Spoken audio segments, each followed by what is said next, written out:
Bonjour, aujourd'hui je vais vous résumer une intervention menée dans une entreprise. On m'a abordé pour demander de l'aide parce que le taux de roulement du personnel avoisinait les 20%, ce qui représentait des coûts astronomiques pour l'entreprise. Quand j'ai rencontré l'équipe de direction, je leur ai rappelé le dicton qui dit qu'on engage les gens pour ce qu'ils font, mais on s'en sépare pour ce qu'ils sont. Et là, je leur ai demandé, selon vous, qui êtes-vous pour que les gens vous quittent comme ça? Et qui devriez-vous être pour fidéliser votre personnel?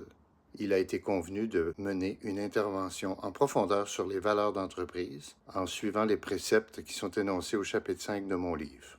La première étape a consisté en une réflexion préalable dans laquelle la direction s'est penchée sur l'ensemble du processus et s'est engagée à protéger cette intervention de bout en bout. La deuxième phase a consisté à préparer tous les leaders pour qu'ils soient prêts à assumer leur rôle tout au long de la transformation qui allait suivre. Des entrevues, des groupes de discussion et des sondages ont été menés pour consulter l'ensemble des employés sur leurs attentes, sur les valeurs qu'ils préféraient. Les résultats de cette cueillette ont été présentés à l'ensemble des employés lors d'une rencontre d'assemblée générale et c'est l'ensemble des employés qui a choisi les valeurs retenues.